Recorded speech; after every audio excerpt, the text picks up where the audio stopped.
baca itu ada 4, kala 1, kala 2, kala 3, kala 4. Periksa dalam dan manajemen nyeri kita lakukan pada kala 2. Ya, pertolongan persalinan mulai dari kala 3, ya, kala 2 sampai dengan kala 3, dan kala 4 adalah kala pemulihan. Ya, sekarang saya mau kita ilustrasikan, kita buka kasus nomor 1. Ya, biar Anda terpapat juga. Ya, ini Nyonya Dina, umurnya 20 tahun, G1 penol ano, datang ke BPS, bukan BPS, CRD aja, Puskesmas, tanggal 21 April 2022, jam 8 pagi dengan keluhan terasa kontraksi sejak pukul 5. Kemudian belum mengeluarkan cairan dari jalan lahir. Kasus 2 ya, Bu? Kasus 2, sama aja. Sekarang kasus 2 ini contoh aja. Kasus 2 aja. Terus kemudian dia melakukan anamnesa pemeriksaan, kehamilan cukup bulan, kemudian kepala sudah turun 3/5.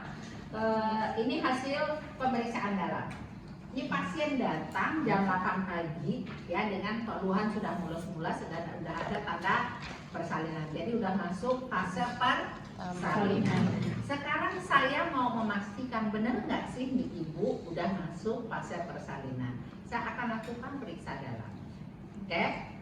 Nah, dan alat yang diperlukan untuk periksa dalam alat ini adalah alat pertolongan persalinan. Tapi ingat, alat yang diperlukan adalah ini. Ini 6 biji aja, 6, ya. Kenapa 6 nanti lihat. Ini 6. Kapas steril, ini steril. Jadi kapas ini setelah dibuat bulat-bulat begini disterilkan, dimasukkan ke wadah steril, ya. Oke, selesai. Terus ini kita simpan dulu. Kemudian ada cairan DTT. Cairan DTT ini cairan biasa, air biasa, direbus sampai mendidih. Kemudian dibiarkan mendidih 10 sampai 15 menit. Duduk dulu, ya. Kemudian dimasukkan dalam wadah steril. Tuangkan sini, jadilah dia cairan DTT. Desinfektan tingkat tinggi. Ya. Kemudian saya butuh 1 bengkok. Karena pasiennya biasanya diletakkan di tempat tidur ginekologi, biasanya sudah ada ininya, ya. Nah, saya akan langsung melakukan pemeriksaan dalam. Pasiennya datang dengan keluhan udah mulesnya udah teratur, disertai pengeluaran cairan atau blood issue dari jalan lahir, gitu ya. Nah, kita udah tahu nih pasien udah masuk kala 1 nih. Kala persalinan, kala pembukaan, yaitu kala pembukaan mulai dari pembukaan 1 sampai pembukaan 10, ya. Ibu, kata ibu kontraksinya udah mulai teratur, terus kemudian disertai rasa sakit, ada cairan keluar dari jalan lahir. Kita pastikan apakah sudah ada pembukaannya, Bu, ya. Oke, kita pakai alat. Jadi alat yang diperlukan termasuk ini adalah apron. Ya, ini apronnya disposable, sekali pakai. Nah, di lab biasanya nggak ini ya, ada apron yang bisa didaur ulang. Oke, ini saya letakkan di sini, ya. Kemudian ini saya tuangkan cairan tadi ke sini. Cara menuangkan cairan jangan ininya di atas. Oke. Kemudian saya akan gunakan handphone steril. Steril, karena saya akan melakukan periksa dalam. Ini di sini ya. Ini settingnya di kamar bersalin ya.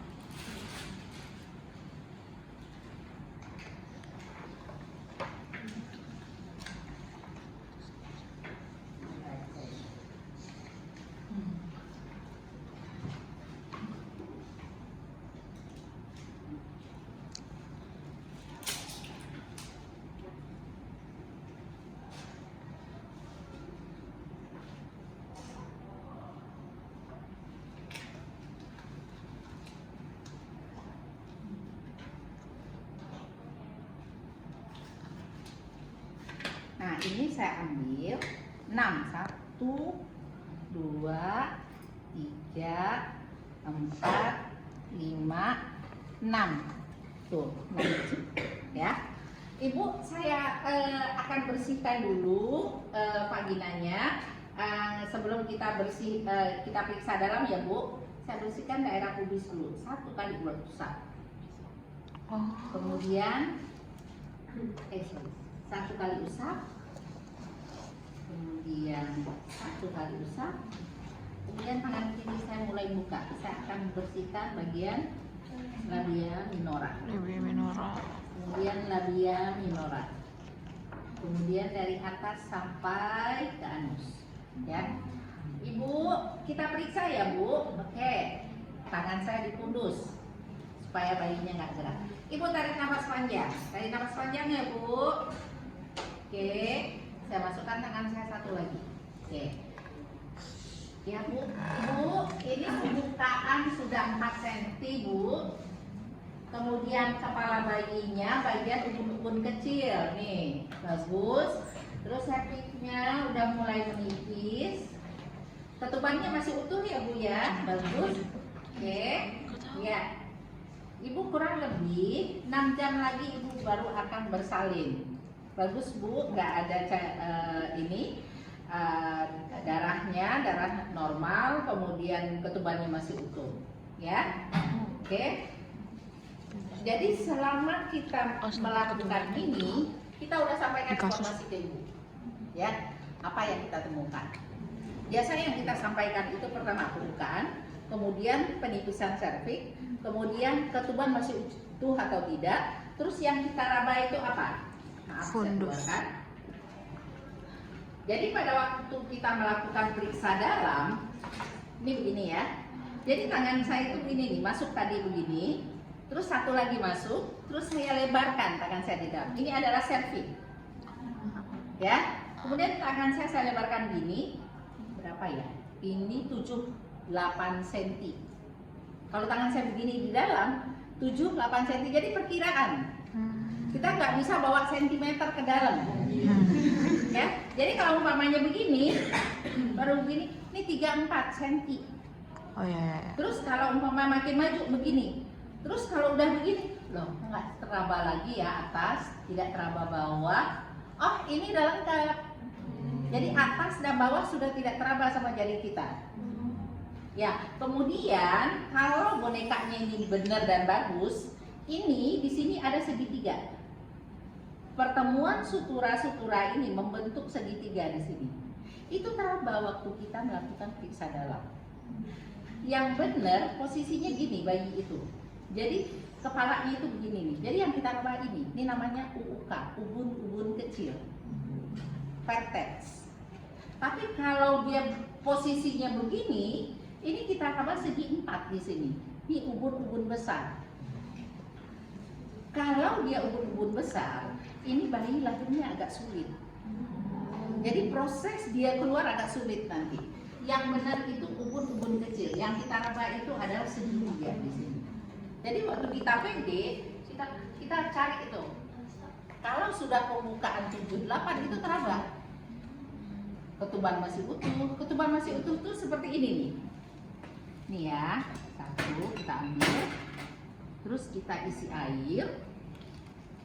Ini gambaran biar kalian ada gambaran seperti apa ketuban masih utuh.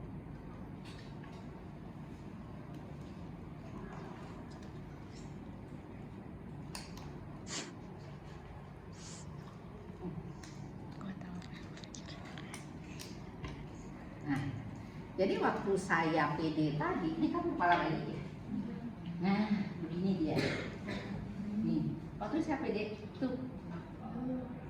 Jadi di depannya itu selaput ketuban dan cairan ketuban. Jadi saya raba ini. Masih kerasa kayak Ya. gelembung gitu ya. Paham? Jadi nggak langsung kepala bayi, orang selaput ketuban masih utuh. Iya. Di dalamnya kan ada cairan ketuban. Supaya Anda dapat gambaran, nanti umpamanya pembukaan sudah hampir lengkap, tapi selaput ketuban belum pecah. Pada saat itu kita bisa mencahin selaput ketuban dengan cara begitu. Nih, biar Anda ada gambaran. Ini yang akan kita kait. Nih, ini kayak kenapa kita harus pakai kacamata Google? Karena begitu kita seret Muncrat. Ya, jadi kalau posisinya begini nih.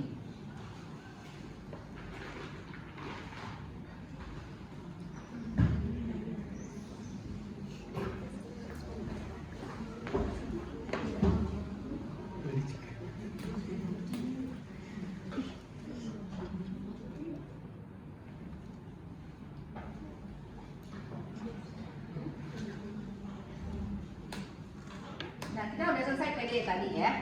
Udah selesai PD.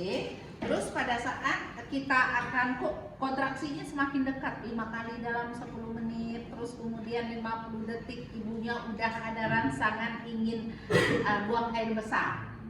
Orang yang mau melahirkan kala masuk kala 2 itu rangsangan pengen ada kebelet ke belakang. Terus sudah kebelet ke belakang, nya keras. Jadi ngeden persis seperti buang air besar. Nah kalau udah kayak gitu, Bu, saya udah gak kuat pengen buang air besar. Gak apa-apa Bu, saya siapkan. Kita PD, kalau kita lagi PD nih. Oke, iya Bu. Oh iya Bu, udah ada waktunya deh Bu. Ketubannya masih utuh. Kita pecahin ya Bu. Nih, posisinya begini. Nanti dalam praktek anak gak usah. Nah, karena sekarang gak boleh. Ini hanya ditambahkan aja. Nah, kemudian tangan saya begini, nutup, ya. Kemudian saya kait yang tadi. Coprot. Oke, ya. Saya tutup.